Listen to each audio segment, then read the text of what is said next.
আল্লাহ রাব্বুল আলামিন বলেন, وَكَذَلِكَ جَعَلْنَاكُمْ أُمَّةً وَسَطًا لِتَكُونُوا شُهَدَاءَ عَلَى النَّاسِ وَيَكُونَ الرَّسُولُ عَلَيْكُمْ شَهِيدًا। আল্লাহ পাক বলেন, যেভাবে আমি তোমাকে হিদায়াত দিয়েছি সেভাবেই আমি তোমাদেরকে এক মধ্যমপন্থী উম্মতে পরিণত করেছি, যেন তোমরা দুনিয়ার অন্য অন্য মানুষের উপরে হিদায়াতের সাক্ষী হতে পারো। এমন সাক্ষী হবে যেভাবে সাক্ষী হলে নবীজি পর্যন্ত তোমাদের পক্ষে সাক্ষী দিতে পারে। সুবহানাল্লাহ। সত্যের পক্ষে আমাকে আপনাকে এমন ভাবে টিকে থাকতে হবে যেভাবে টিকে থাকলে বিশ্বনবী পর্যন্ত আমার আপনার পক্ষে সাক্ষী হবে যে না, এই লোকটা সত্যবাদী ছিল। আল্লাহু আকবার বলেন। এখন আউযু বিল্লাহি মিনাশ শাইতানির রাজীম। বিসমিল্লাহির রহমানির রহিম। يا أيها النبي جاهد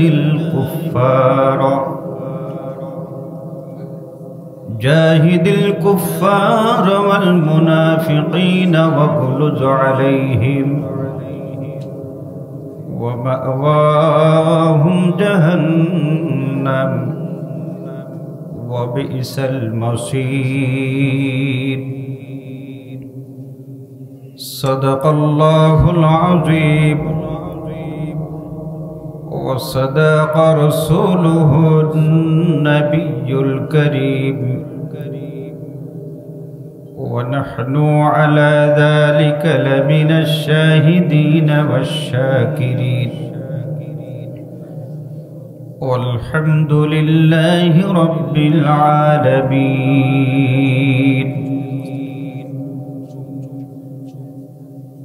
शुक्री मोहब्बत साथे दुरूद शरीफ पढ़ुन। अल्लाहुम्मा सल्लि अला सय्यिदिना व शफीइना व हबीबिना व मौलाना मुहम्मद सल्लल्लाहु अलैहि वसल्लम। बलगल उला बिकमालिही कशफत दुजा बिजमालिही हसनत जमीअ खसालिही सल्लु अलैहि व आलिहि। रहमतनगर पूर्वपाड़ा बैतुस सुजूद जामे मस्जिद और जुब समाज कर्तृक आयोजित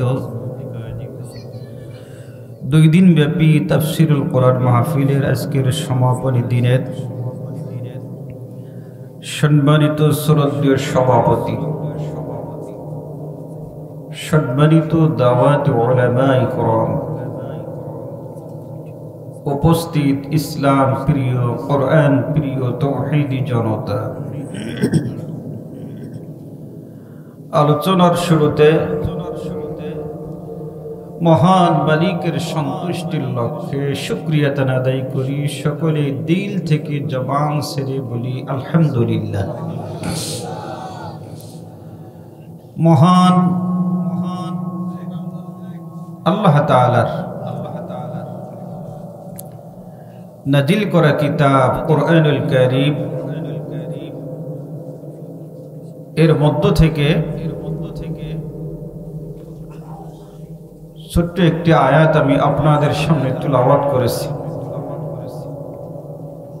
আল্লাহ পাক তৌফিক দিলে আয়াতকে সামনে রেখে কিছু আলোচনা করার চেষ্টা করব। আল্লাহ পাক কিছু কথা বলার বুঝার তদ অনুযায়ী আমাদেরকে আমল করার তৌফিক দান করুক। সকলেই বলুন আমিন। আমি আপনাদেরকে নিয়ে একটা কোরআনের ক্লাস করাতে চাই।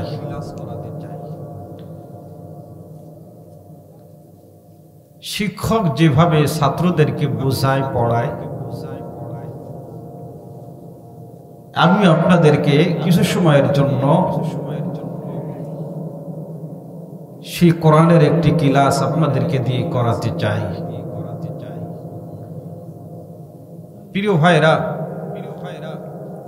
একটা হলো আওয়াজ আর একটা হলো ওয়াজ। পার্থক্য আছে না নাই? ওয়াজটা এমন হওয়া দরকার যাতে ব্রেনটা ওয়াশ হয়ে যায়।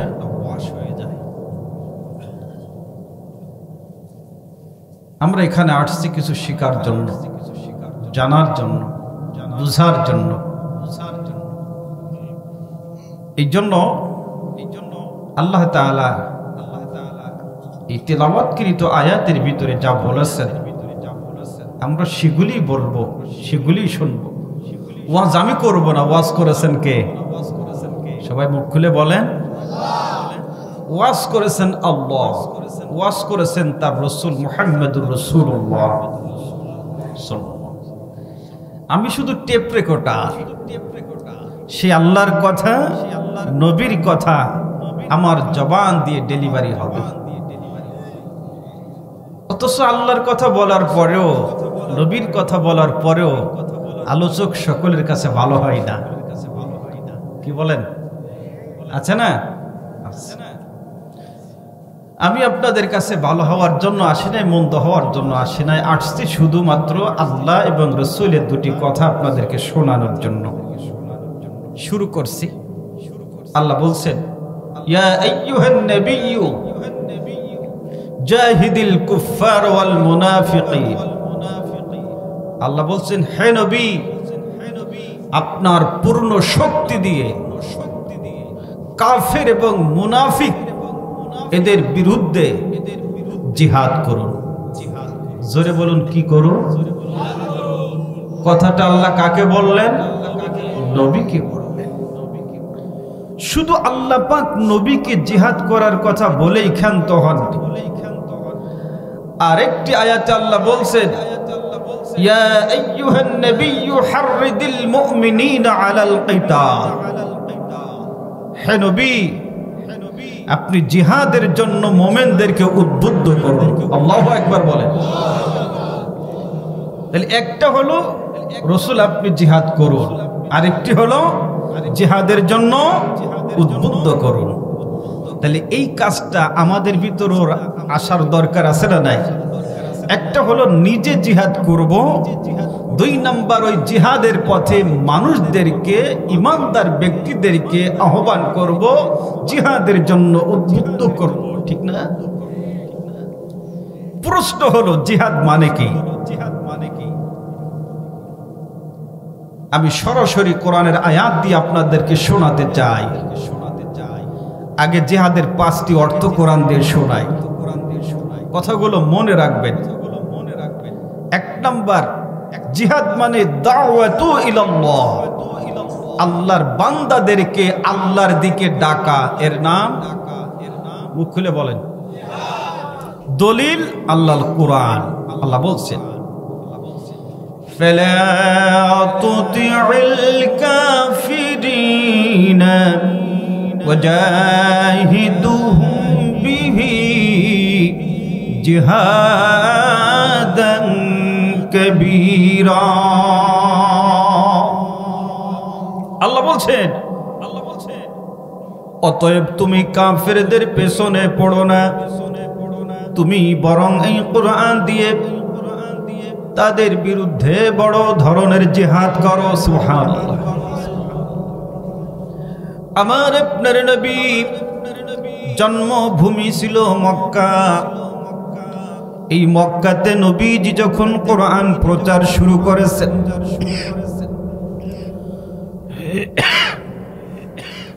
কোরআন তিলাওয়াত শুরু করেছেন, তখন মক্কার প্রেসিডেন্ট আবু জাহেল মক্কার ভিতরে ঘোষণা করেছে, এই মক্কাতে নতুন একজন পাগলের আগমন ঘটেছে। কেউ পাগলের কাছে যাবা না, কেউ পাগলের ধারে যাবা না, পাগল যা বলে তা তোমরা শুনবা না। আমার ভাইরা, গভীর মনোযোগ। যখন আবু জাহেল রাষ্ট্রের ভিতরে ঘোষণা করে দিল মক্কার ভিতরে নতুন একজন পাগলের আগমন ঘটেছে, পাগলের ধারে যাবা না, পাগল যা বলে শুনবা না, মক্কার জনগণ চিন্তায় পড়ে গেল, লোকটা যদি পাগল হবে, আমাদের রাষ্ট্রপ্রধান আবু জাহেলের কেন মাথা খারাপ হবে? গমের দোয়া পড়ছেন আপনারা? কি গমের দোয়া পড়ছেন? তাহলে তো কথার কোনো সাড়া দিচ্ছেন না। আমার কথাকে বুঝতে কষ্ট হচ্ছে আপনাদের? তাহলে আবু জাহেলের ঘোষণার কারণে জনগণ চিন্তায় পড়ে গেছে, লোকটা যদি পাগল হবে, রাষ্ট্রপতি কেন পাগলের পিছনে লাগবে? জনগণ চিন্তা করলো এই পাগল কোন সাধারণ পাগল নয়, এই পাগলের কাছে যেতে আমাদেরকে নিষেধ করে, পাগলের কথা শুনতে আমাদের নিষেধ করে। তারা চিন্তা করলো এই পাগল যদি না দেখতে যাই তাহলে এই চিন্তায় পাগল হওয়া লাগবে।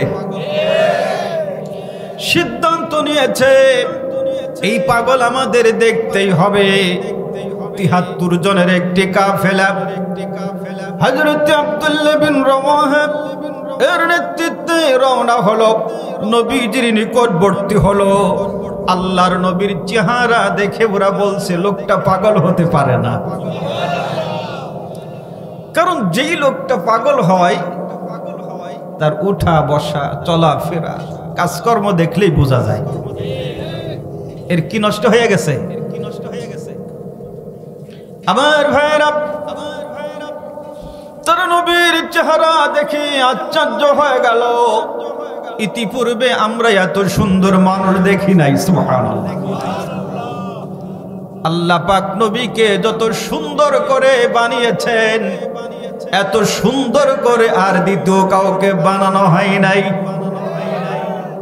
কারণ নবীর যেই চেহারা ছিল, এত সুন্দর চেহারা, আল্লাহর নবীর স্ত্রী হযরত আয়েশা সিদ্দিকা রাদিয়াল্লাহু তাআলা আনহা বলেন, নবী যখন রাত্রে আমার ঘরে আসতো, ঘরের বাতি বন্ধ করে দিতাম, আর নবীজির নূরানি চেহারায় ঘর আলোকিত হয়ে যেত।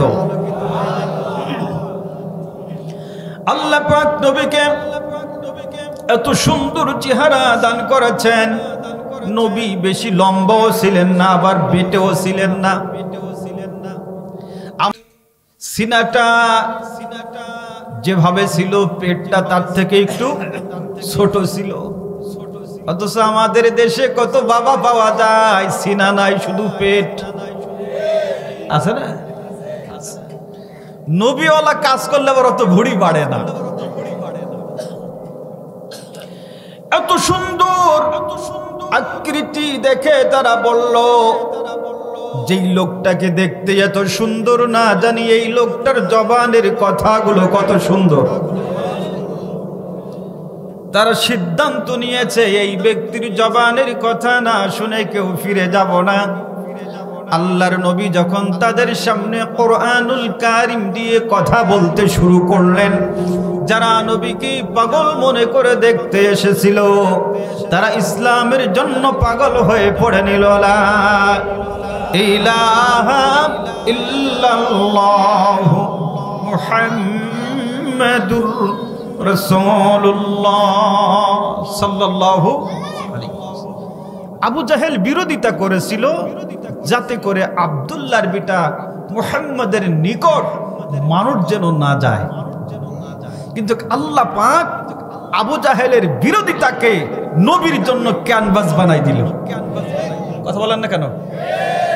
আমাদের সমাজে একটা কথা চালু আছে, আল্লাহর মার দুনিয়ার। তাহলে রসুল লড়াই করলেন কি দিয়ে? কোরআন দিয়ে। কি দিয়ে? কোরআন দিয়ে। জিহাদের এক নম্বর অর্থ হলো, জিহাদ মানে আল্লাহর দিকে ডাকা। জিহাদ মানে কি দিয়ে ডাকবেন? কোরআন দিয়ে। কেন ডাকবেন?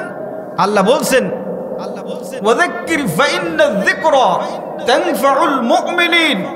আল্লাহ নবীকে বলছেন আপনি আলোচনা করুন, বয়ান করুন, কারণ বয়ান করলে মুমিন যারা তারা উপকৃত হবে। সুবহানাল্লাহ।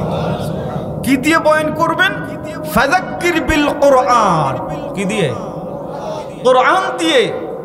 কারণ হুদাল লিন্নাস ওয়া বাইয়িনাতিম মিনাল হুদা ওয়াল ফুরকান। হিদায়াত পীরের হাতে নাই, বক্তার হাতে নাই, নবীর হাতে ছিল না, সাহাবীর হাতে ছিল না। হিদায়াত কার হাতে? আল্লাহর হাতে। আল্লাহ হিদায়াত দিবেন, কোন না কোন মাধ্যমে দিবেন। সেই মাধ্যমটা হলো কালামুল্লাহ। বলুন সুবহানাল্লাহ। এই কোরআন গোটা মানব জাতির জন্য হেদায়েতের বাণী। এটা শুধু মুসলমানদের জন্য আল্লাহ নাজিল করেন নাই, এটা গোটা বিশ্ব জগতে যত শ্রেণীর মানুষ আছে সকল শ্রেণীর জন্যই আল্লাহ কোরআনকে হেদায়েত স্বরূপ পাঠিয়েছেন। সুবহানাল্লাহ বলে। তাহলে 1 নাম্বার জিহাদ মানে কার দিকে ডাকা?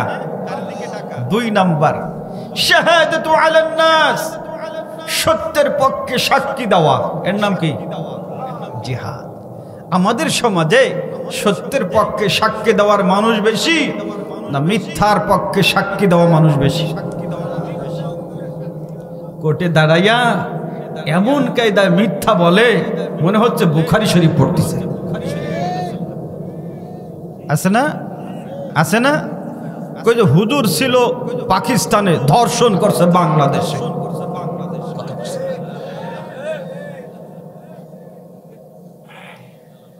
ইবলিস চিন্তা করে আল্লাহ আমি তো ইবলিস, শুধু আমার চাইতে কয়েক ডিগ্রির উপরের ইবলিস। এমন এমন কথা বলে শয়তানও লজ্জা পায়। আর আমার দেশে কত টাটকা মুনাফেক আছে মিষ্টি বিতরণ করে। কথা বলে না কেন?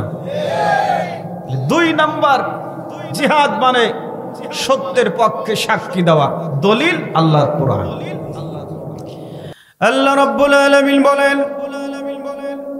وَكَذَلِكَ جَعَلْنَاكُمْ أُمَّةً وَسَطًا لِتَكُونُوا شُهَدَاءَ عَلَى النَّاسِ وَيَكُونَ الرَّسُولُ عَلَيْكُمْ شَهِيدًا। আল্লাহ পাক বলেন যেভাবে আমি তোমাকে হিদায়াত দিয়েছি সেভাবে আমি তোমাদেরকে এক মধ্যমপন্থী উম্মতে পরিণত করেছি, যেন তোমরা দুনিয়ার অন্য অন্য মানুষের উপরে হিদায়াতের সাক্ষী হতে পারো। এমন সাক্ষী হবে যেভাবে সাক্ষী হলে নবীজি পর্যন্ত তোমাদের পক্ষে সাক্ষী দিতে পারে। সুবহানাল্লাহ। সত্যের পক্ষে আমাকে আপনাকে এমন ভাবে টিকে থাকতে হবে যেভাবে টিকে থাকলে বিশ্বনবী পর্যন্ত আমার আপনার পক্ষে সাক্ষী হবে যে না এই লোকটা সত্যবাদী ছিল। আল্লাহু আকবার বলেন। এখন সত্যের পক্ষে টিকে থাকা সহজ না কঠিন? কথা বলেন বাবা। কঠিন। কত কঠিন! আল্লাহু আকবার। তার একটি দৃষ্টান্ত প্রমাণ আমি আপনাদেরকে শোনাই। আপনারা জানেন আল্লামা সাঈদী রাহিমাহুল্লাহ তিনি যখন জেলখানায় ছিলেন, জেলখানায় থাকা অবস্থায় তার মা ইন্তেকাল করেছে। জেলখানায় থাকা অবস্থায় ভাই ইন্তেকাল করেছেন। জেলখানায় থাকা অবস্থায় নিজের কলিজার টুকরা সন্তান রফিক বিন সাঈদী সে ইন্তেকাল করেছেন। ঠিক কিনা? এরপরেও রফিক ভাইয়ের জানাজায় দাঁড়িয়ে তিনি যেই বক্তব্য দিয়েছিলেন, তিনি যেই আলোচনা করেছিলেন, এতে আমরা বাহির থেকে বুঝতে পারি নাই যে লোকটার সন্তান মারা গেছে সেই ব্যথা তার অন্তরে আছে। ওই মুহূর্ত তিনি সত্যের পক্ষে টিকে আছেন, সেই বক্তব্য দিয়েছেন। জোরে বলেন ঠিক না বেঠে? ও মুসলমান, সত্যের পক্ষে টিকে থাকার জন্য আপনার উপরে হামলা হতে পারে, মামলা হতে পারে, জুলুম হতে পারে, অত্যাচার হতে পারে, ঘর ছাড়া লাগতে পারে, বাড়ি ছাড়া লাগতে পারে, ছেলে দুনিয়ার থেকে বিদায় হতে পারে, মা বিদায় হতে পারে, ভাই বিদায় হতে পারে। এরপরে ইমানদার সত্যের পথ থেকে সরে দাঁড়াতে পারে না।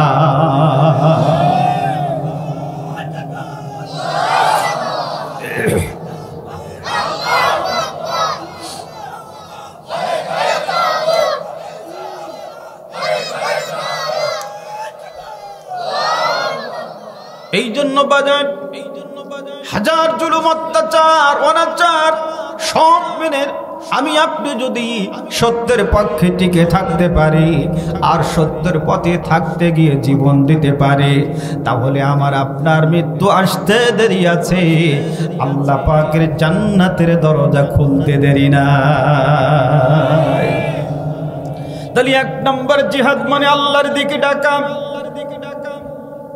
2 নম্বর জিহাদ মানে সত্যের পক্ষে সাক্ষী দেওয়া, 3 নম্বর আল্লাহ রাব্বুল আলামিন কোরআনুল কারীমের ভিতরে বলেছেন, ওয়ালতাকুম মিনকুম উম্মাতুন ইয়াদউনা ইলাল খায়রি ওয়া ইয়া'মুরুনা বিল মা'রুফি ওয়া ইয়ানহাউনা আনিল মুনকার ওয়া উলাইকা হুমুল মুফলিহুন।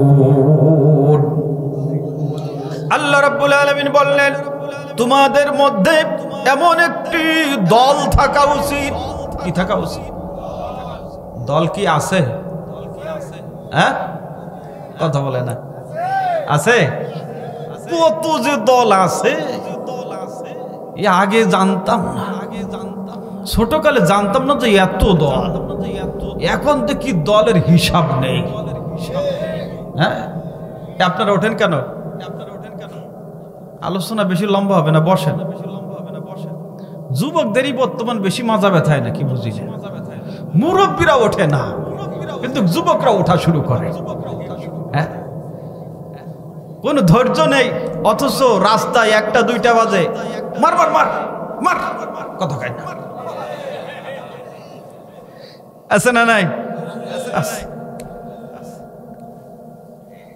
যুবক বসো একটু, যুবক একটু বলেন তো, সমাজে বুড়োরা আগে মারা যাচ্ছে না যুবক বেশি মারা যাচ্ছে? মুরব্বীদের চাইতে যুবক বেশি মারা যাচ্ছে, কারণ পালসারে যখন ওঠে ওতে তার হুঁশ থাকে না, কথা বলে না কেন? বা যদি কোনো কায়দায় যায় তো গেছে। এই জন্য যুবক একটু বসো। আল্লাহ বলছে তোমাদের মধ্যে কি থাকা উচিত? একটু আওয়াজ করে বলেন, আমরা ভালো বুঝি না আল্লাহ ভালো বুঝে?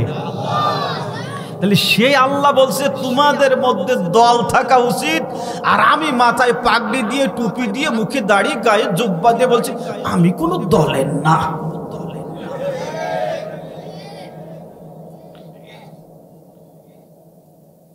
অথচ দল আছে না নাই? দল কয়টা? আওয়ামী লীগ আর বিএনপি, কথা কয় না। হ্যাঁ, 2টা দল, একটা হলো হিজবুল্লাহ আল্লাহর দল, আর একটা হলো হিজবুশ শাইতান শয়তানের দল। কার দল? আপনারা কোন দলে থাকবেন? কারা কারা আল্লাহর দলে হাত তোলে? লিল্লাহে তাকবীর, হাত নামান। ওয়াজ করব কম, কিন্তু জাগা মতন করব, কথা বোঝেন নাই? গেছি পিরোজপুর এলাকায় ওয়াজ করার জন্য, এই এর আগের ক্ষমতায় থাকা অবস্থায়। এখন আমাকে এসে বলে, হুজুর আপনি কোন দলের? আমি বললাম আমি তো আল্লাহর দলের। আর কথা বলে না। আমি বলছি আপনি কোন দলের? তাও বলে না। ইমানদার কার দলে থাকবে? আল্লাহর দলে। তাহলে আল্লাহর দল বাদ দিয়ে যত দল আছে ওই দল কার দল?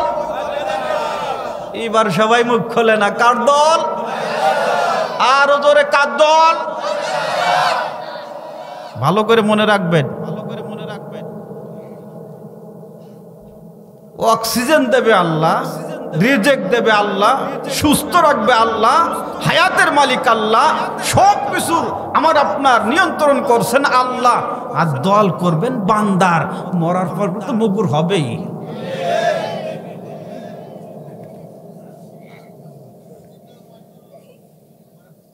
মুসলমান ভাইয়েরা আমার, আল্লাহ বললেন তোমাদের মধ্যে এমন একটি দল থাকা উচিত যে দলের কর্মকাণ্ড হলো সত্য ন্যায়ের উপদেশ দিবে, অসত্য অন্যায় থেকে মানুষদেরকে বিরত রাখবে। আল্লাহ বলেন যারা এই কাজটা করবে তারাই সফলতা অর্জন করবে। দুনিয়াতে যত মানুষ আছে একটা জিনিস চায়, আর একটা জিনিস চায় না। মানুষ জিততে চায়, হারতে চায় না, সুস্থ থাকতে চায়, অসুস্থ হতে চায় না, বেঁচে থাকতে চায়, মরতে চায় না। মানুষ সম্মান চায়, অসম্মান চায় না। মানুষ সফল হতে চায়, ব্যর্থ হতে চায় না। যদি আমি আপনি সফল হতে চাই, দল করব কার? আর আল্লাহর দলের কর্মসূচি কি? সৎ কাজের, অসৎ কাজে। এখন আপনাকে বুঝে নিতে হবে যে কোন দলে সৎ কাজের আদেশ করে, কোন দলে অসৎ কাজে নিষেধ করে। সেই দল আপনার জন্য হালাল। যেই দলের মধ্যে এই কর্মসূচি নাই, ওই দল ইমানদারের জন্য করা হারাম, হারাম, হারাম। ওয়াজ বেশি লাগবে না, তবে ব্রেনটা পরিষ্কার করতে হবে। তাহলে 1 নম্বর জিহাদ মানে আল্লাহর দিকে ডাকা, 2 নম্বর জিহাদ মানে সত্যের পক্ষে সাক্ষী দেওয়া, 3 নম্বর জিহাদ মানে সৎ কাজের আদেশ করা, অসৎ কাজে নিষেধ করা। এটা শুধু মসজিদের মেম্বারের উপরে সীমাবদ্ধ রাখলে হবে না, বয়ানের মধ্যে সীমাবদ্ধ রাখলে হবে না। এ দাওয়াত শুধু ইমামের দায়িত্ব নয়, এ দাওয়াত প্রত্যেকটা ইমানদারের দায়িত্ব, ঠিক না? এবার আসেন 4 নাম্বার। আল্লাহ রাব্বুল আলামিন বলেন ওয়া মিম্মান খালাকনা উম্মাতুন ইয়াহদুনা বিল হাক্কি ওয়া বিহি ইয়াদিলুন। আল্লাহ রাব্বুল আলামিন বললেন আমি যাদেরকে সৃষ্টি করেছি তাদের মাঝে এমন একটি দল আছে। সুবহানাল্লাহ। ভালো করে বুঝবেন, আগের আয়াতে বলছে দল থাকা উচিত, এখন কি বলছে? দল। হুজুর আপনারা তো বলেন কোনটা করব, বলেন কোন দল করব? হ্যাঁ, দেখবেন একটা গাছ আছে, গাছে কি একটা ডাল থাকে না অনেকগুলো থাকে? কথা বলেন। তাহলে যেই ডাল আছে সব ডাল, মনে করেন একটা রেন্টি গাছ, চেনেন তো? কি গাছ বলে আপনাদের এলাকায়? রেন্টি গাছ আছে না? রেন্টি গাছ অনেক বড় হয়, অনেক ডাল আছে।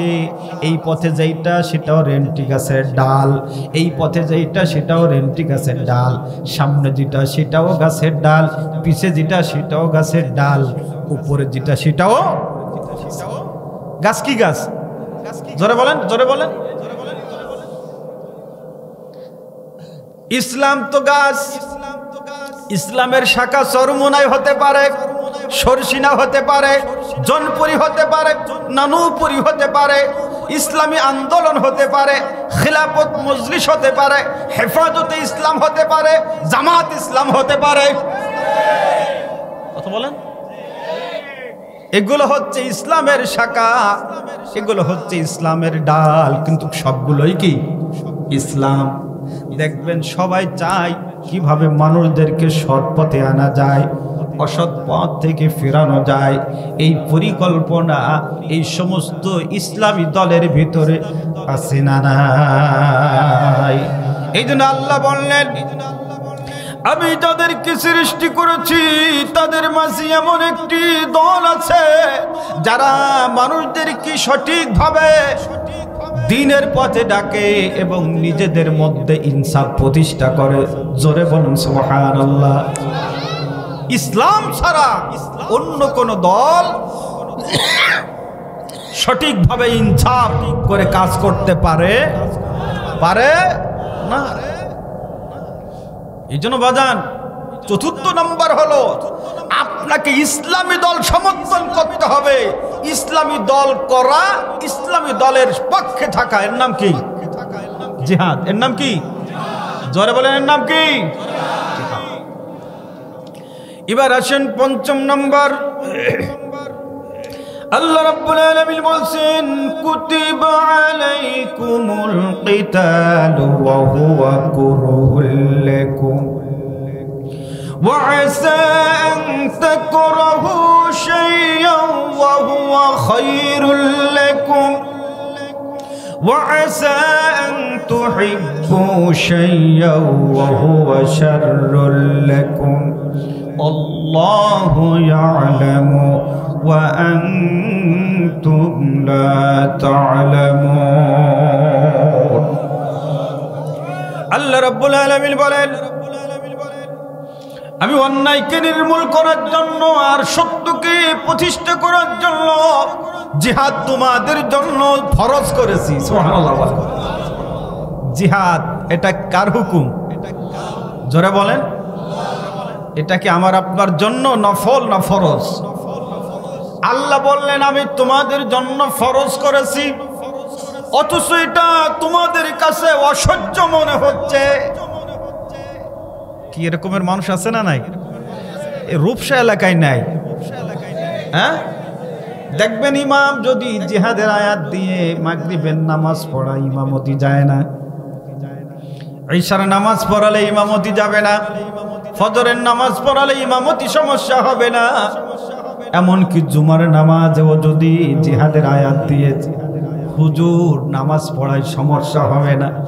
তবে হুজুর যদি নামাজের আগে মসজিদে খুতবা দেন, বয়ান করেন, ওই বয়ানের ভিতরে জিহাদের আয়াতটা টেনে নিয়ে আসেন এবং আমাদের মাতৃভাষা বাংলা, এই বাংলা ভাষা দিয়ে ভালো করে ভাঙায় দেয়, বোঝায় দেয়।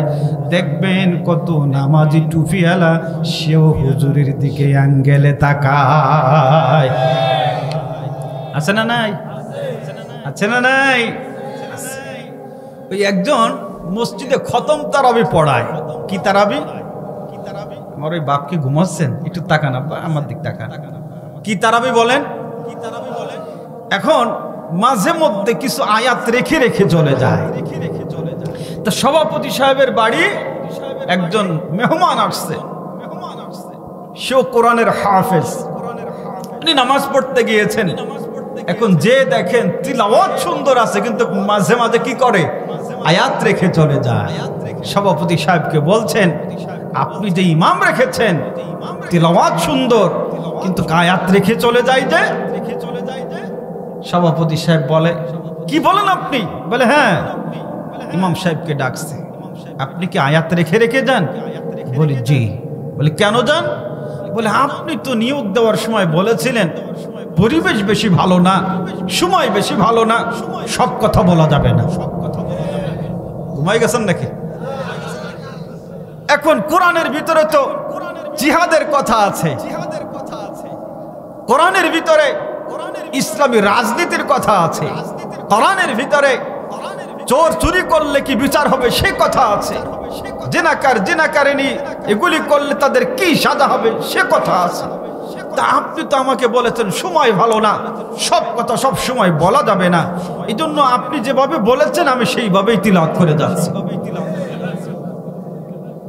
আমি চিন্তা করলাম যে খতম না হয় না হোক, আমার চাকরি ঠিকঠাক।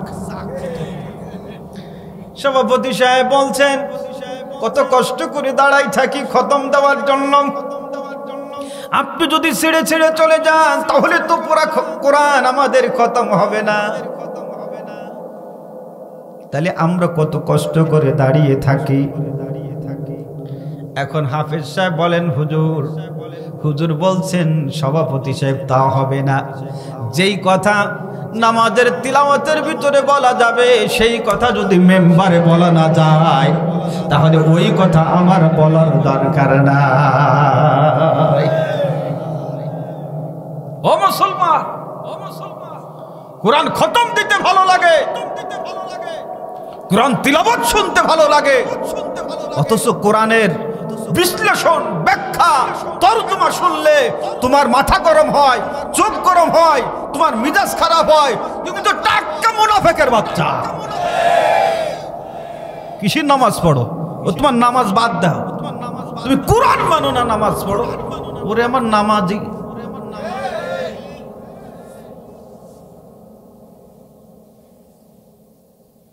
তাহলে 1 নম্বর জিহাদ মানে আল্লাহর দিকে ডাকা। 2 নম্বর জিহাদ মানে সত্যের পক্ষে সাক্ষী দেওয়া।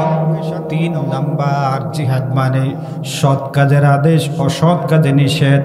4 নম্বর জিহাদ মানে ইসলামী দল সমর্থন করা, ইসলামের পক্ষে থাকা। 5 নম্বর জিহাদ মানে কল্যাণ। আল্লাহ রাব্বুল আলামিন বলেছেন, আমি যেই জিহাদ তোমাদের জন্য ফরজ করেছি, অথচ এর ভিতরে আমি তোমাদের জন্য কল্যাণ রেখেছি। তোমাদের এইটা ভালো লাগলো না, তোমাদের কোনটা ভালো লাগলো, অথচ তার ভিতরে আমি অকল্যাণ রেখেছি। বান্দার জন্য কোনটা ভালো, বান্দার জন্য কোনটা মন্দ, এটা বান্দা ভালো জানে না আল্লাহ ভালো জানে? জোরে বলেন, আল্লাহ ভালো জানে। তাহলে জিহাদের 5টা অর্থ আমরা শুনলাম। প্রশ্ন হলো জিহাদ করব কেন?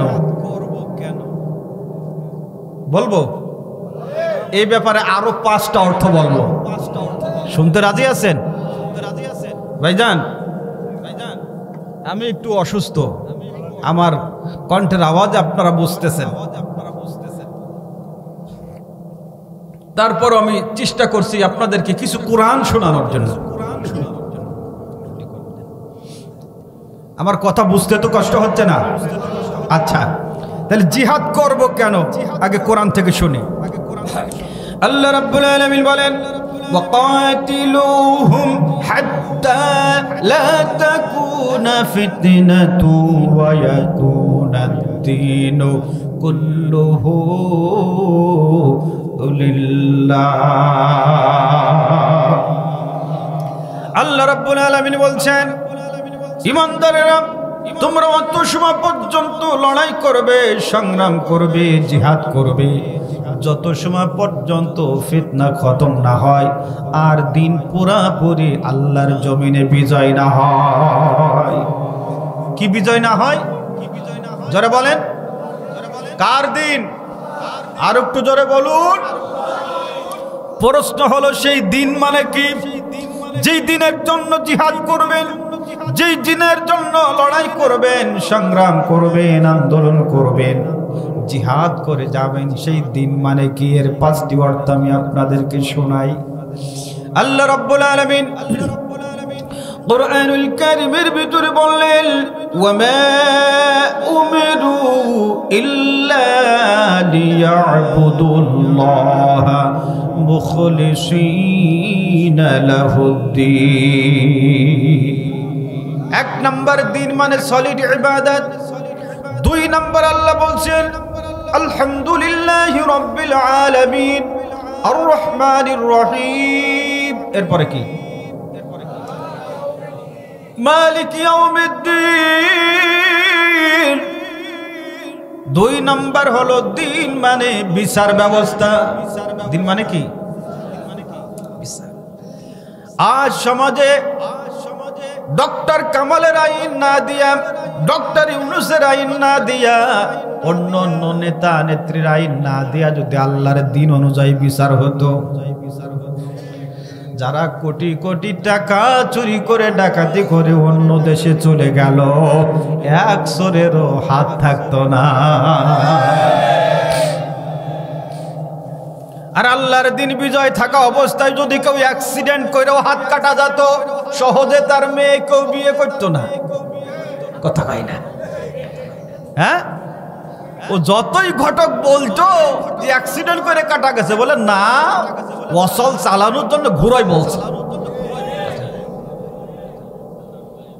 ও মুসলমান, আল্লাহর দিন যদি বিজয় হতো, আল্লাহর দিন যদি জমিনে কায়েম থাকতো, অবশ্যই চোরের বিচার হতো দিন অনুযায়ী। জিনাকার জিনাকারিনীর বিচার হতো দিন অনুযায়ী। এই সমাজ থেকে যদি চুরি বন্ধ করতে হয়, ডাকাতি বন্ধ করতে হয়, গম চুরি বন্ধ করতে হয়, চাউল চুরি বন্ধ করতে হয়, কথা বলে না কেন? রাস্তা মেরে খাওয়া বন্ধ করতে হয়, ব্রিজ কালভার্ট মেরে খাওয়া বন্ধ করতে হয়। শুধু মাহফিল দিলে বন্ধ হবে না, বয়ান শুনলে আর দিলেই পড়লে বন্ধ হবে না, কারণ সব জায়গা ওয়াজ লাগবে না, কিছু কিছু জায়গা কোরআনের মুগুর মারা লাগবে। ওই একজন কাছে গোসল করার জন্য এমন জায়গা গোসল করতেছে, নোংরা পানি, ঘোলা পানি, গোসল করতে পারছে না নোংরা পানির কারণে। লোকটা চিন্তা করলো দেখি পানি পরিষ্কার হয় কিনা, তো দেখে পানি পরিষ্কার হয় না। চিন্তা করছে কোত্থেকে ঘোলা পানি আসে, নোংরা পানি আসে। সামনে আগায়া দেখে পানি পরিষ্কার হবে কি করে, পানির ভিতরে খিনজির গোসল করতেছে।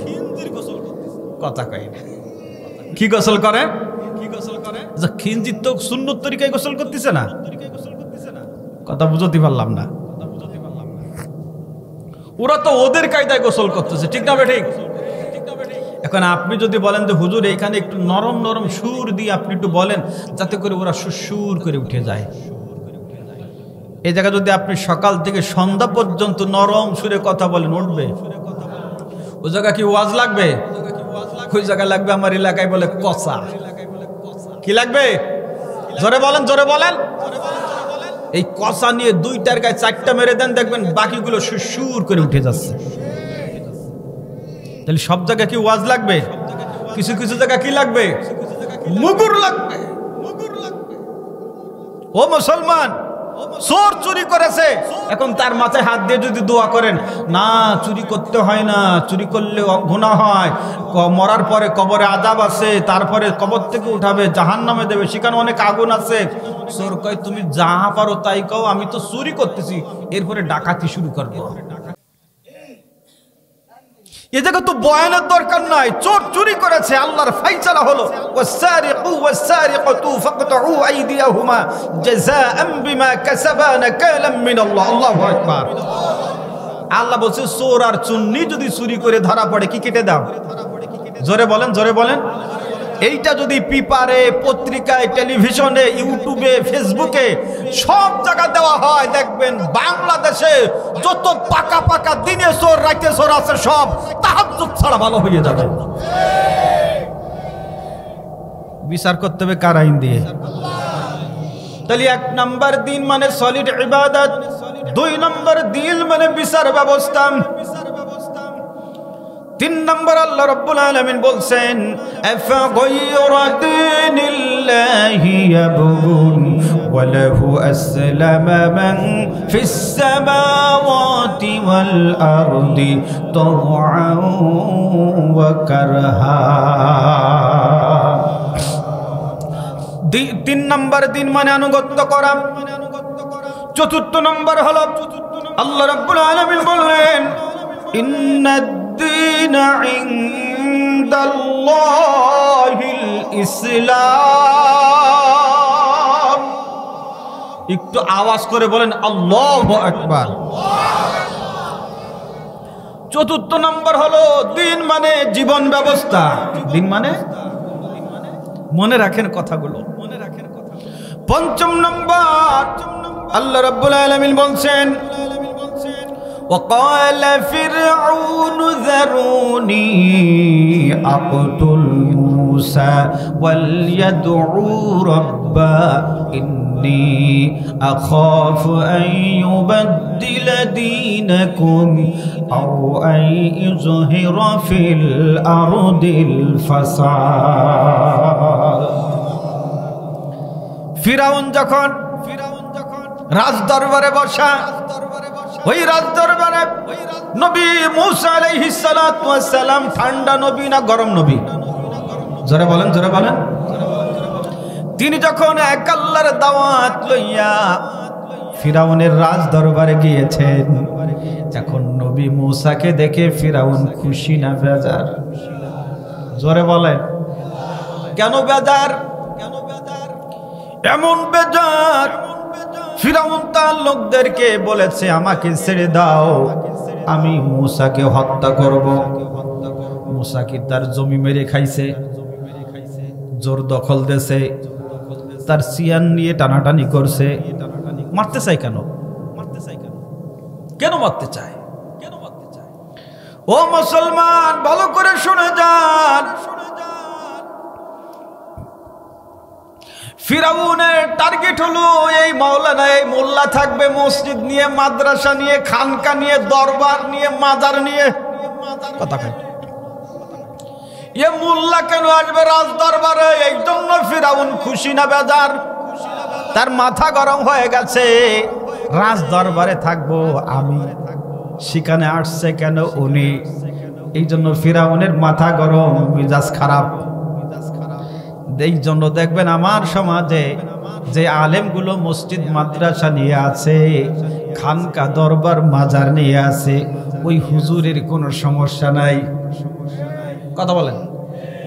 কিন্তু আমার সমাজে যেই কোরআনের সৈনিকগুলো, তারা চায় বাংলাদেশের সব জায়গায় আল্লাহর আইন প্রতিষ্ঠিত হোক, কোরআনের শাসন কায়েম হোক।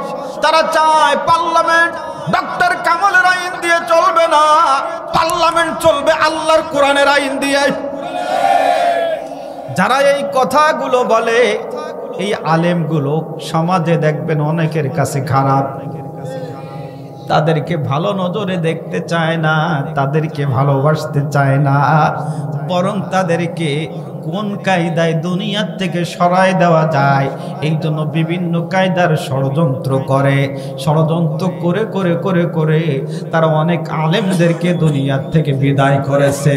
বিদায় করার উদ্দেশ্য ছিল আমরা যদি এদেরকে বিদায় দিতে পারি, মেরে ফেলতে পারি, সরাই দিতে পারি, আমাদের জন্য রাস্তাটা ক্লিয়ার হয়ে যাবে। কিন্তু জানে না নমরুদ তো জানে না।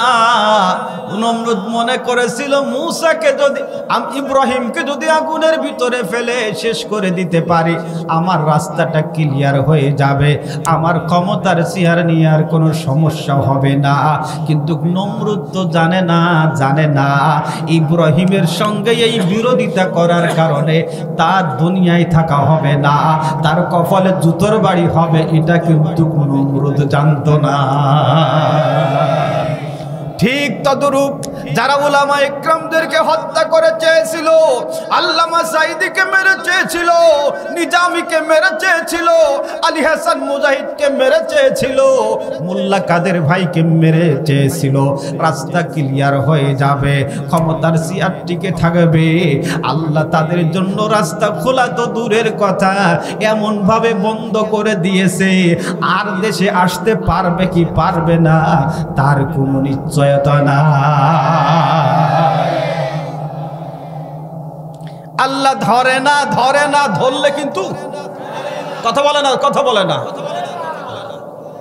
কারণ আল্লামা সাঈদী নামে পীর ছিল না, কিন্তু তিনি একজন আল্লাহর ওলি ছিলেন। তিনি বলেছিলেন মাতবারি বেশি করবা না, মুস্তানি বেশি করবা না। যেই দিন বাংলার 18 কোটি মানুষ ধাক্কা মারবে, তখন ওই ধাক্কাতে তোমরা ভারতের দিল্লি গিয়ে দাদা বাবুর কাছে পড়বে। আছে কোন জায়গায়? হ্যাঁ, বেশি মাতবারি করবা না। আল্লাহ ধরে না, ধরলে কিন্তু দেখবেন মূল গাছের সাথে পর গাছা আছে না নাই? এখন মূল গাছের সাথে যখন পর গাছা হয়, পর গাছার যে চেহারার বাড়ি হয়, এমন ভাবনায় মনে হয় মূল গাছরে বাঁচায় রাখবে না। কিন্তু ওর তো জানা থাকা উচিত যে মূল গাছের যদি শিকড় কেটে দেয় আমার তো মুস্তানি থাকবে না। এই জমিনের মূল হলো ঈমানওয়ালা, আল্লাহওয়ালা, কোরআনওয়ালা, ইসলামওয়ালারা। ঠিক না? আরে এরা আছে তো এই জন্য সূর্য আলো দেয়, সূর্য তাপ দেয়, চাঁদ আলো দেয়, রাত হয়, দিন হয়, সবকিছু আল্লাহ ঠিকভাবে নিয়ন্ত্রণ করছে। এরা যেদিন থাকবে না সেদিন এই পৃথিবীতে কিছুই থাকবে না। কাদের জন্য মুস্তানি করো তাদের চেনো না।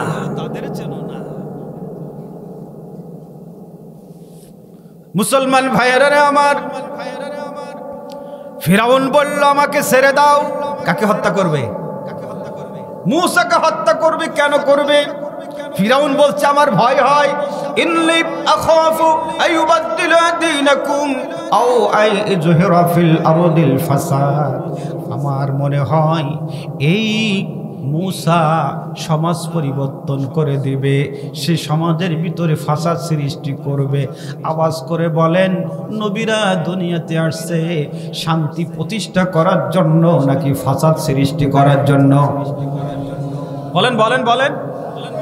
তাহলে এদেরকে দিয়ে যারা সন্দেহ করে যে ফাসাদ সৃষ্টি করবে, ভালো করে দেখবেন তারাই ফাসাদ সৃষ্টিকারী।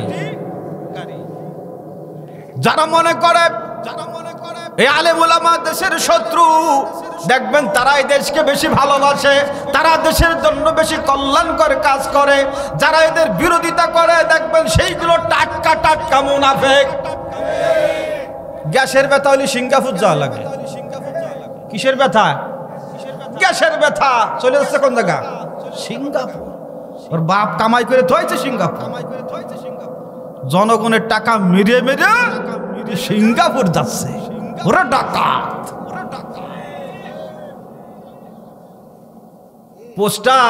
পোস্টারের নিচে লিখে দেয় জনগণের খেদমত করার সুযোগ দিন। আপনাদের এলাকায় দেয়? দেয়। খেদমত এমন খেদমত করে, খেদমত ওরা করে না, খেদমত আমাদের করা লাগে। কারণ আমাদের নাম দিয়ে যে মালগুলো আসে, ওই মালগুলোই ওরা মেরে খায়।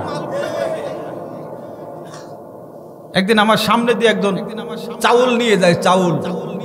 আমি বললাম, চাচা কয় কেজি নিয়ে যান? কই যে হুজুর বলে তো 10 কেজি। তা আমার মনে হয় না 10 কেজি আছে। তা আমি বললাম, পাশে পালা আছে কাকা, এদিকে আসেন, একটু ওজন দেন তো। ওজন দেওয়ার পরে দেখে 8.5 কেজি। কয় কেজি? এবার আপনারা বলেন, এই যে 1.5 কেজি ফেরেশতারা নিয়ে গেছে না? কথা বুঝতে পারলাম না। ফেরেশতারা নিয়ে গেছে। আমি বললাম, চাচা যান, আপনি আবার যান। চাচা যান, আবার গিয়েছেন। যাওয়ার পরে চাচা গরম দিয়েছে, বললে 10 কেজি আছে, 8.5 কেজি, আমার 1.5 কেজি কই? এখন ওরা চিন্তা করলো, চাচা যেই খেপা খাপছে,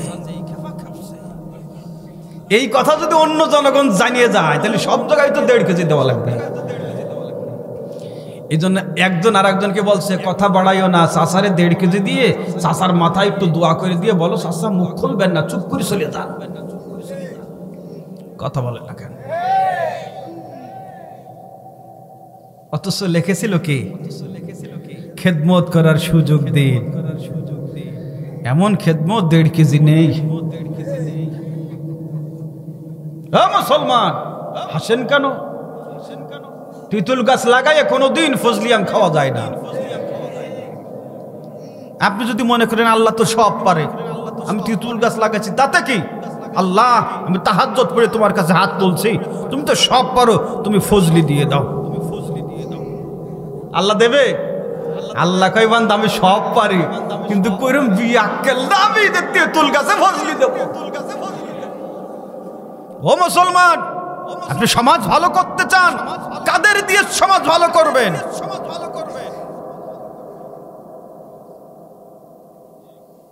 কাদের কি দিয়ে আপনি সমাজ ভালো করবেন? ভালো সমাজ করতে হলে ভালো মানুষ তৈরি করা লাগবে।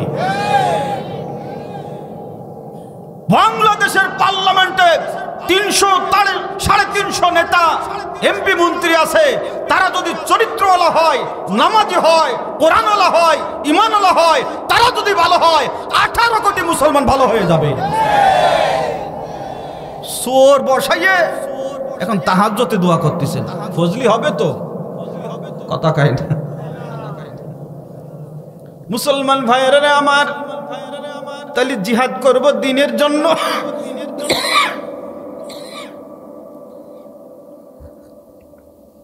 যেই দিনের জন্য জিহাদ করবেন, সেই দিনের 5টি অর্থ আপনারা জানলেন। 1 নাম্বার সলিড ইবাদত, 2 নাম্বার দিন মানে বিচার ব্যবস্থা, 3 নাম্বার দিন মানে আনুগত্য করা, 4 নাম্বার দিন মানে জীবন ব্যবস্থা, 5 নাম্বার দিন মানে রাষ্ট্রীয় আইন। দিন মানে কি? আওয়াজ করে বলবেন, কেউ একটা জবানও বন্ধ রাখবেন না। আকাশ কার? আর একটু জোরে বলেন। জমিন কার? আমরা কার? ওই আকাশের নিচে জমিনের উপর আইন চলবে কার? চলে কার? একজন বিয়ে করেছে, বিয়ে করছে একজন, আপনারা তো করেছেন, বিয়ে শাদী করছেন না ওনাকে? কারা কারা করছেন? একটা করলে একটা হাত তোলেন, দুইটা করলে দুইটা হাত তোলেন। মাশাআল্লাহ মাশাআল্লাহ মাশাআল্লাহ মাশাআল্লাহ। এ মুরব্বি মুরব্বি, আপনি কি করেন না? হাত তুলছেন না কেন বাবা? জাল দলিল করছেন নাকি আবার? মাশাআল্লাহ, হাত নামান। খুব খেয়াল করে শোনেন, বোঝানোর জন্য বলছি। স্বামী স্ত্রীর অনেক সময় মহব্বত করে অনেক কথা হয় না। এখন মুরব্বি বা আপনি আমি অনেক সময় স্ত্রীর সঙ্গে ভালো করে মহব্বতের সাথে অনেক কথা হয়। তো এক স্বামী স্ত্রীকে বলছে, স্বামী স্ত্রীকে বলছে, বিবি তোমাকে মহব্বত করে পছন্দ করে আমি বিবাহ করেছি, তুমি আমার বাড়িতে এসেছো, আমার বাড়িতে এসে তুমি যা দেখছো, গাড়ি বাড়ি বাগিচা, এই সব কিছু দেখে তোমার কাছে কেমন মনে হচ্ছে? স্ত্রী বলছে, স্বামী রে, তোমার বাড়ি গাড়ি বাগিচা যা আছে এগুলি দেখে আমার কাছে খুব ভালো লাগছে, আমার খুব পছন্দ হয়েছে। ভালো লাগছে না, পছন্দ হচ্ছে না, এরকমের কোন জিনিস কি তোমার জানা আছে? এবার স্ত্রী বলছে, একটা জিনিস আছে। কয়টা জিনিস? জোরে বলেন, জোরে বলেন, কয়টা জিনিস? স্বামী বলছে, একটা জিনিস পছন্দ হয় না, তুমি বলো, আমি সেটাও পূরণ করার চেষ্টা করব। এক পর্যায়ে স্ত্রী বলছে, একটা জিনিস পছন্দ হচ্ছে না, ভালো লাগছে না, সেটা হলো শুধু স্বামী তোমারে পছন্দ হচ্ছে না। কারে পছন্দ হয় না? এখন মনে করেন আপনার স্ত্রী যদি বলে যে শুধু তোমারে পছন্দ হয় না, আপনি ওই স্ত্রীরে কয় বছর রাখবেন? কথা বলেন এখন। হ্যাঁ, সিরিয়ালে তালাক দেবেন, তুই তালাক, তোর মা তালাক, তোর বাপ তালাক, তোর বিয়ে যে হুজুর পড়াইছে সেও তালাক। কথা বলেন না কেন? হ্যাঁ, এই কথাটা কেন বললাম? স্ত্রী তালাক দিলে কি শ্বশুর থাকে? কথা বলেন কেন? তালাক দেশে কি শাশুড়ি রে না স্ত্রী রে? স্ত্রী রে। এখন স্ত্রী তালাক দেওয়ার পরে রূপসা বাজারে গিয়ে যদি শ্বশুর আব্বার সাথে দেখা হয়, আপনি যদি একটা সালাম দেন, আসসালামু আলাইকুম শ্বশুর আব্বা কেমন আছেন, সালামের জবাব দেবে না পার জুতো খুলবে? এখন আপনি যদি বলেন যে বাবা আমি তো আপনারে তালাক দেইনি, দিছি তো আপনার মেয়েরে তালাক, অথচ স্ত্রী তালাক দেওয়ার কারণে শ্বশুর অটো তালাক। কথা বলে না কেন?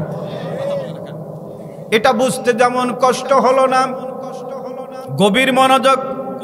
আল্লাহর আকাশ ভালো লাগে, আকাশের সূর্য ভালো লাগে, চন্দ্র ভালো লাগে, জমিন ভালো লাগে, জমিনে বসতে ভালো লাগে, চলতে ভালো লাগে, ভ্রমণ করতে ভালো লাগে, ঘুমাইতে ভালো লাগে, সফর করতে ভালো লাগে। ওই আকাশের নিচে জমিনের উপরে আমাদের একটা জিনিস ভালো লাগে না, সেটা হলো আল্লাহর আইন মানতে ভালো লাগে না। মুসলমান, আল্লাহর আইন বাদ দিয়ে কোনো মানুষ রচিত আইন মানা, এটা শিরক। এজন্য দিনের ৫ নম্বর অর্থ হলো দিন মানে রাষ্ট্রীয় আইন। কোরআন শুধু মসজিদের জন্য, মাদ্রাসার জন্য, তাবিজ লেখার জন্য, পানি পড়ার জন্য আল্লাহ নাজিল করে নাই। এই কোরআন আল্লাহ নাজিল করেছে পারিবারিক জীবন, সামাজিক জীবন, অর্থনৈতিক জীবন, রাজনৈতিক জীবন, রাষ্ট্রীয় জীবন, সব জায়গাতে আল্লাহর কোরআনের আইন চলবে। ঠিক ঠিক না? ও মুসলমান, আল্লাহরে কিছু কিছু জায়গায় মানবেন, কিছু কিছু জায়গায় মানবেন না। ইমানদার হওয়া যাবে? ইমান থাকবে? থাকবে না। আজ আমার সমাজে কিছু মানুষ ইসলামকে আর সমাজ পরিচালনাকে আলাদা মনে করেছে। আলাদা মনে করছে কেন? কারণ এটাও যদি ইসলাম মনে করি তাহলে আমাদের মতন করে আমরা ভাঙায় চূড়ায় খেতে পারবো না। ঠিক না? এই জন্য এরা মনে করে এগুলি ইসলামে নেই। আপনারা আওয়াজ করে বলেন, নবীজি রাষ্ট্রপ্রধান ছিলেন কি ছিলেন না? ছিলেন। এবার বলেন, খলিফা ওমর রাষ্ট্রপ্রধান ছিলেন কি ছিলেন না? ছিলেন। তাহলে এরা রাষ্ট্রপ্রধান ছিলেন, রাষ্ট্র কিভাবে চালাতে হবে, রাষ্ট্রের মানুষের খেদমত কিভাবে করতে হবে, এই শিক্ষা ওই জিয়া মুজিবের কাছ থেকে নিতে হবে না, এই শিক্ষা নিতে হবে বিশ্ব নবীর কাছ থেকে। ঠিক ঠিক না? সাহাবা ইকরাম নবীর থেকে শিক্ষা নিয়েছে, নিয়ে তারাও জনগণের খেদমত করেছে। কেমন খেদমত করেছে একটু বলবো। আজকে আমার তকদির খারাপ, আপনাদেরও তকদির খারাপ। হঠাৎ করে কণ্ঠটা অন্যরকম হয়ে গেছে, যার কারণে আমি যেভাবে করে চেষ্টা করছি সেভাবে হচ্ছে না। তারপরে কথাগুলো বোঝানোর জন্য কষ্ট হলেও বলার চেষ্টা করছি। গভীর মনোযোগ দেন। কেমনে কেমনে জনগণের খেদমত করতে হয়, রাষ্ট্রের প্রধান হলে তার দায়িত্ব কেমনে পালন করতে হয়, সামান্য একটু শুনে যান। আমিরুল মুমিনিন খলিফাতুল মুসলিমিন, তিনি যখন আরদু জাহানের বাদশা, রাত্রে জনগণ ঘুমায় আছে, খলিফা ওমর রাত্রে ঘুরে ঘুরে দেখতেছে যে আমার জনগণের কি হালাত, কি অবস্থা। আপনারা যদি ওঠেন আমি দোয়া করে দেব। সমস্যা আপনাদের? আর একটু বলবো? তবে তবে একটা কথা মনে রাখতে হবে। একজন জিজ্ঞেস করছে, মিয়া ভাই, মিয়া ভাই চেনেন তো? হ্যাঁ, মানে আপনার বড় ভাই, একে কি বলে? মিয়া ভাই, শরীরটা কেমন যায়? কই যে না রে বাড়ি, শরীরের 12টা বেজে গেছে। কথা কয় তা আমার শ্রোতারও আজকে 12টা বাইজে যাচ্ছে। কথা বলছেন কেন ভাইজান? 6 তারিখের মাহফিল 7 তারিখ না হয়, এটাও আমি খেয়াল রাখছি। আর সামান্য একটু বসে আমার ভাইয়েরা, গভীর মনোযোগ। এবার খলিফা ওমর রাত্রে ঘুরতেছে, দেখি আমার জনগণের কি হালাত, কি অবস্থা। ঘুরতে ঘুরতে দেখে একটা বাড়ির থেকে কান্নার আওয়াজ আসতেছে। খলিফা ওমর ওই বাড়ির নিকটে চলে গেলেন।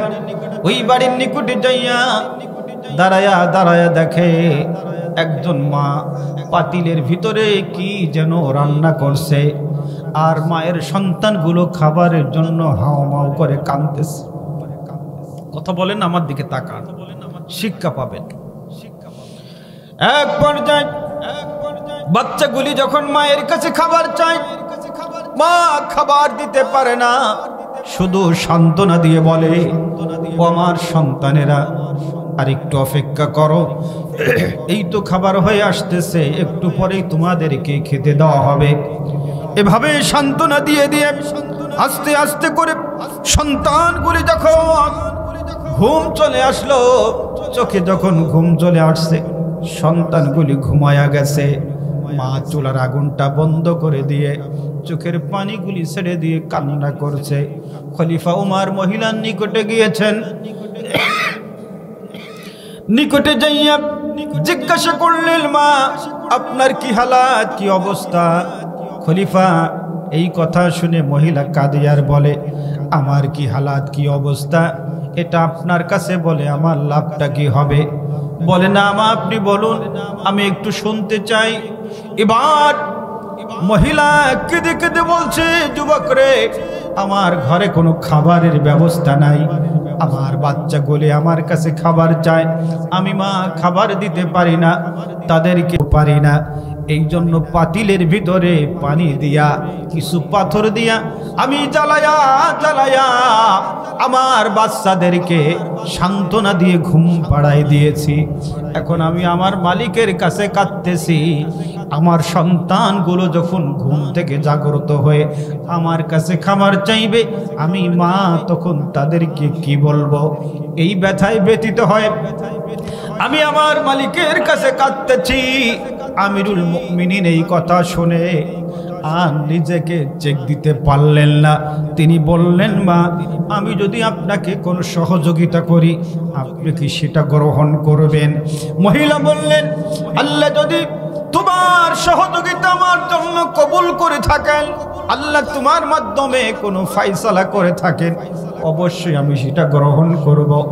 আমিরুল মুমিনিন সঙ্গে সঙ্গে ফিরে আসলেন। সে বাইতুল মাল থেকে বস্তার ভিতরে আটা ভর্তি করে আর কিছু তরকারি ঢুকাইয়া গোলামকে ডেকে বলছে, গোলাম এই বস্তাটা তুমি আমার মাথার উপরে উঠাইয়া দাও। গোলাম বললেন, আমিরুল মুমিনিন এই কাজ তো আপনার নয়, এই কাজ তো আমার, আপনি বলেন বস্তাটা কোন জায়গায় পৌঁছাতে হবে, আমি গোলাম সেই জায়গা বস্তাটা পৌঁছায়া দেব। জোরে বলেন আল্লাহু আকবার। একদিকে বস্তা ধরে আমিরুল মুমিনিন টানতেছে, আর একদিকে গোলাম টানতেছে। এক পর্যায়ে খলিফা উমার বলছে, গোলাম, দুনিয়াতে বস্তাটা তুমি আমার মাথার উপরে উঠাই দিতে চাও না, তবে গোলাম ময়দানে মহাশারে তুমি কি আমার গুনার বস্তাটা মাথায় করবা? সঙ্গে সঙ্গে গোলাম বস্তা ছেড়ে দিল। গোলাম যখন বস্তা ছেড়ে দিয়েছে, খলিফা নিজে বস্তাটা মাথায় করে মহিলার বাড়ির দিকে রওনা দিয়েছে। একটু জোরে বলবেন আল্লাহু আকবার। ও মুসলমান, নেতা কারে কয় আর খেদমত কেমনে করতে একটু শুনে যান।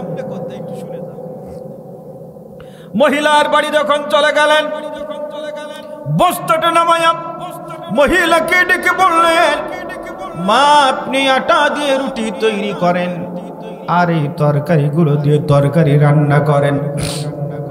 রুটি তৈরি হয়ে গেল, তরকারি রান্না হলো।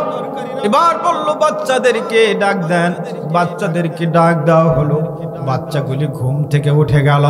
ওঠার পরে বলছে এবার বাচ্চাদেরকে খেতে দেন। বাচ্চাদের জন্য রুটি এবং তরকারির ব্যবস্থা হলো। এবার আমিরুল মুমিনিন মহিলাকে বলছে, মা আপনি আমার হাতে কিছু রুটি দেন, একটু তরকারি দেন। নিজে হাতে রুটি নিয়ে তরকারি নিয়ে নিজ হাত দিয়ে ওই রুটির সঙ্গে তরকারি লাগায়া বাচ্চাদের মুখে খাবার তুলে দিচ্ছেন, আর চোখ দিয়ে ঝরঝর করে পানি ঝরাইতেছেন। আল্লাহু আকবার। মহিলা যুবকের দিকে তাকাইয়া চিন্তা করে, এই যুবক কেমন যুবক, যেই যুবক বিপদের সময় আমার পাশে দাঁড়াইলো, আবার আমার জন্য কিছু ব্যবস্থা করলো, আর আমার সন্তানদেরকে খাওয়াই দেয়, আর চোখের পানিগুলি ছেড়ে ছেড়ে কাঁদে। এই যুবক তো কোনো সাধারণ যুবক নয়, এই যুবকের পরিচয় আমার জানতে হবে। মহিলা বলছে, ও যুবক তোমার পরিচয় কি? আমিরুল মুমিনিন চিন্তা করলেন, এই মুহূর্তে যদি আমি আমার আসল পরিচয় বের করে দেই, তাহলে মহিলা আবেগে নিজেকে চেক দিতে পারবে না। কৌশল করে বললেন, আমি আল্লাহর গোলাম। কার গোলাম? কার গোলাম? আমি আল্লাহর গোলাম। আমার কাজ জনগণের খেদমত করা। আল্লাহু আকবার। আর আমার নেতার যেই পাওয়ার, তার থেকে সামসার আরো পাওয়ার। পরিচয় কি দিলেন? কার গোলাম? এই পৃথিবীতে যারা মানুষ রূপে জন্মগ্রহণ করেছে, গোলাম কার? তো অহংকার কিসের? অহমিকা কিসের? কিসের অহংকার? আজকে যে চেয়ার আছে কাল কিসে নেই, এই তো অহংকার।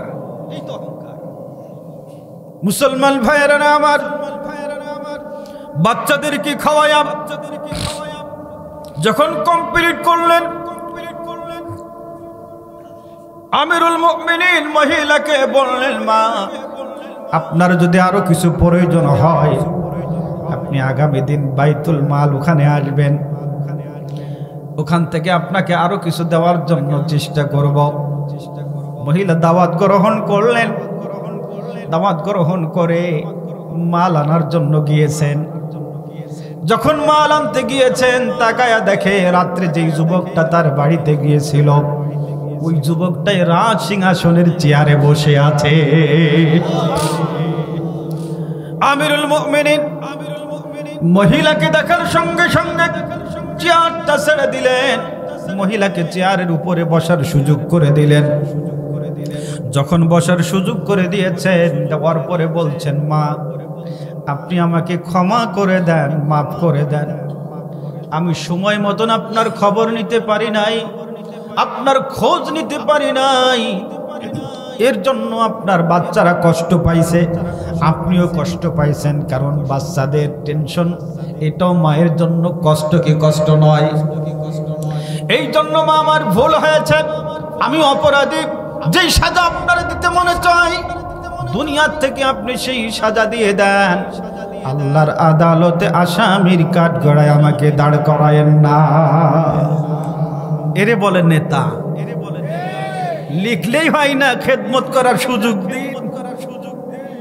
হ্যাঁ, পাম দিয়ে যখন জনগণ মেরে দেয় সিল, নেতা বিজয় হওয়ার পরে লাগাই দেয় ঘরের খিল। আছে না নাই? জনগণ প্রয়োজনও যদি নেতার বাড়িতে যায়, দারোয়ান বলে সাহেব ঘুমোচ্ছে। কি করতেছে? ঘুমোচ্ছে। বেলা 11টা বাজে, সাহেব ঘুমোচ্ছে। বেলা 11টা পর্যন্ত নয়, সূর্য ওঠার আগ পর্যন্ত একটা কুকুরও শুয়ে থাকে না। সাহেব ঘুমোচ্ছে। অথচ লিখেছিল আপনাদের পাশে দাঁড়ানোর সুযোগ দিন। আর সেই জনগণ ঘরের দরজায় ঘন্টার পর ঘন্টা বসে থাকে, দরজা খোলে না। আছে না নাই? ফোন দিলি ফোন ধরে না। খেদমত কার আদর্শ গ্রহণ করছো? খেদমত করতে চাও, খেদমত যদি জনগণের করতে চাও, রসুলের আদর্শ গ্রহণ করো। সাহাবা ইকরাম যেভাবে রসুল থেকে শিক্ষা নিয়েছে তাদেরকে ফলো করো, তাহলে বুঝতে পারবে কেমন করে মায়ের খেদমত করতে হয়, ছেলের খেদমত করতে হয়, মেয়ের খেদমত করতে হয়, সমাজের খেদমত করতে হয়, রাষ্ট্রের খেদমত করতে হয়। ঠিক না ভাই? ঠিক আমার ভাইরা। তাহলে 1 নাম্বার, আল্লাহ নবীকে বলছে রসুল জিহাদ করেন। জিহাদের কয়টা অর্থ শুনেছেন? 5টি। এখন জিহাদ করবেন কিসের জন্য? দিন কায়েমের জন্য। দিনের কয়টা অর্থ শুনেছেন? বসেন, মেহেরবানি করে বসেন, দোয়া করব। বসেন বাবা, আসেন। আজকে লাস্টের দিন, আমি একজন মুসাফির মানুষ, আপনাদেরকে নিয়ে একটু দোয়া করব। থাকবেন তো ইনশাল্লাহ? আমার ভাইরা, আয়াতটা অনেক লম্বা আলোচনা। এখন 1 নাম্বার হলো জিহাদ সম্পর্কে কিছু শুনলাম। 2 নম্বর পয়েন্ট ছিল জিহাদ করবেন কাদের সাথে। সে কথাগুলো বলার পরিবেশ এবং সময় আমাদেরকে কভার করছে না। এটা ব্যাপক একটা আলোচনা ছিল। আমি কেবল একটা শব্দের কিছু কথা আপনাদেরকে শোনাইছি। বাকি কাফেরের উপরে যদি কথা বলতে যাই, মুনাফিকের উপরে যদি কথা বলতে যাই, এরকমের মাহফিল আরো 2 দিন করা দরকার। তবে একদিনে অনেক ওয়াজ করলে, আলোচনা করলে মানুষ কথা ধরে রাখতে পারে না, ঠিক না? তবে যা বলেছি একেবারে হাই লেভেলের অ্যান্টিবায়োটিক দিয়েছি। কোরআনের আয়াত থেকে আপনাদেরকে কথা শোনাইছি। তবে একটা হাদিস আমি আপনাদেরকে শোনায়া আলোচনা শেষ করতে চাই। জি, খুব খেয়াল করেন। হাদিসখানা বর্ণনা করেছেন হযরতে আবু যার গিফারি রাদিয়াল্লাহু তাআলা। قال قلت يا رسول الله صلى الله عليه وسلم أي الأعمال أفضل؟ قال الإيمان بالله والجهاد في سبيل الله। জোরে বলেন সুবহানাল্লাহ। হযরত আবু যার গিফারি রাদিয়াল্লাহু তাআলা আনহু নবী আলাইহিস সালাতু ওয়াস সালাম কে জিজ্ঞাসা করছেন যে কোন আমল আল্লাহর কাছে সবথেকে প্রিয়? আল্লাহর রাসূল বলেছেন আইয়ুল আমালু আফদালু? ক্বালাল ঈমানু বিল্লাহ। 1 নম্বর হলো আল্লাহর কাছে ঈমান সবথেকে প্রিয়। সুবহানাল্লাহ। 2 নম্বর ওয়াল জিহাদু ফি সাবিলিল্লাহ। আল্লাহর পথে জিহাদ আল্লাহর কাছে সবথেকে প্রিয়। সুবহানাল্লাহ। আর একটা হাদিসের ভিতরে রাসূল বলেছেন 2টা জিনিস আল্লাহ বড় পছন্দ করেন। একটা হলো বান্দার চোখের পানির ফোঁটা, আর একটা হলো জিহাদের ময়দানে রক্তের ফোঁটা। সুবহানাল্লাহ বলবেন না? আমার ভাইরা, জান্নাতে বিনা হিসাবে কে কে যেতে চান? হাত তুলে দেখান। লিল্লাহি তাকবীর। হাত নামান। যদি বিনা হিসাবে জান্নাতে যেতে চান তাহলে আল্লাহর পথে লড়াই করেন, আল্লাহর পথে টিকে থাকেন, আল্লাহর পথে জিহাদ করেন। আল্লাহর পথে লড়াই করতে গিয়ে যদি কেউ মারা যায়, শহীদ হয়, ওর মারা যায় না, কি হয়? শহীদ হয়। তাহলে শহীদ যারা হবে তাদেরকে বিনা হিসাবে আল্লাহ জান্নাত দান করবে। ভাইজান, একটা পয়েন্টের উপরে কিছু কথা বললাম। কথা বলার ভিতরে, কথা শ্রবণের ভিতরে আমাদের কোনো ত্রুটি যদি থাকে, আমরা আল্লাহর কাছে ক্ষমা চাই, আপনাদের সকলের কাছে দোয়া চাই। আল্লাহ আমাদের সবাইকে আল্লাহর এই হুকুম জিহাদ বাস্তবায়ন করার তৌফিক দান করুক। সকলেই বলুন আমিন। আর জোরে বলুন আমিন। আপনারা যে কয়জন লোক এখানে বসছেন, এই মাহফিলটা কয় বছর হয়? এই যে প্রথম বছর, প্রত্যেক বছর এই মাহফিলটা হোক। আপনারা কে কে চান না হাত তোলেন? সবাই চান? হাত তোলেন, দুইটা হাত তোলেন। সবাই চান? কারা কারা? নারায়ে তাকবীর। হাত নামান। আগামী বছর এই মাহফিল বাস্তবায়ন করার জন্য মার নামে 500, বাবার নামে 500, 1000 টাকার ওয়াদা করবেন কে? হাত তোলেন। আগামী বছর 1 2 3 ভালো করে তোলেন ভাইজান। 4 5 আর কি আছেন? তোলেন। 6 6 6 7 আর কি আছেন? 7 7 জন আমি নাম পাইছি। 8 9 আর কি আছেন? 10 10 একটু নামগুলো কি লেখার মতন কেউ আছেন? আমি যদি একটু আপনাদেরকে কষ্ট দিলাম, মন খারাপ করবেন না। আছেন তো? 1 নম্বরে যিনি, উঠবেন না বাবা, উঠবেন না, বসেন। 1 নম্বরে কে জন হাত তুলে? আপনি ভিতরে চলে যান, ভিতরে চলে যান। কি নাম? এই মুরব্বী নাম দিয়ে শুরু করেন। কি নাম? হ্যাঁ 1000। হ্যাঁ লেখেন। ভিতরে চলে যান, ভিতরে চলে যান, ভিতরে চলে যান। হাত উঁচু করবেন, যার নামটা না লেখায় ভিতরে যান। হ্যাঁ নাম লেখেন, নাম লিখেন। ভাইজান, একটা বছর পরে 1000 টাকা। কত টাকা, কত পথে খরচ হবে? হবে, সমস্যা নাই, একজনে হবে। একটু সময় যাক, সমস্যা নাই, একজনেই হবে। আপনি দাঁড়িয়ে শুধু নাম, নাম্বার, নাম, নাম্বার, এটা একটু আপনারা লিখে দেন। যদি আপনারা এর মধ্য থেকে যারা ওয়াদা করে গেলেন, 1 বছর আগে আমাদের হায়াত নাও থাকতে পারে, তবে বাসায় গিয়ে ওসিয়াত করে যাবেন, আমি একটা নিয়ত করে আসছি, কোরআনের মাহফিলের জন্য 1000 টাকা দিব। আমি যদিও মারা যাই, আমার আহাল পরিবার তোমরা যারা থাকবা, আমার এই ওয়াদাটা তোমরা পূরণ করে দিবা। ঠিক না? এই জন্য ভাইজান আসেন, আজকে যাদের ওসিলা করে এই মাহফিলটা কায়েম থাকবে, জারি থাকবে।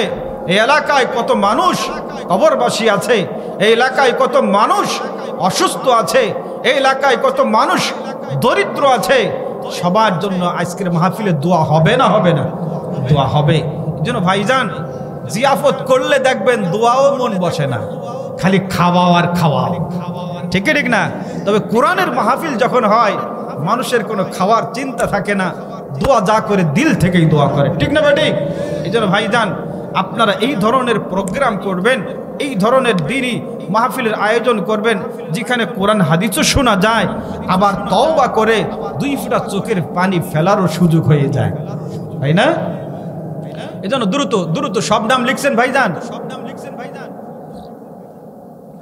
কয়জন হয়েছে আমাকে একটু বলেন। আমরা এই সুযোগে কেউ কথা বলবো না, আমরা ইস্তেগফার পড়ি।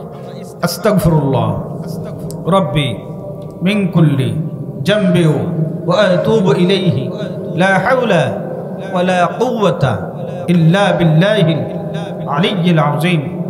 আশহাদু আন লা ইলাহা ইল্লাল্লাহ ওয়া আশহাদু আন্না মুহাম্মাদান আবদুহু ওয়া রাসূলুহু।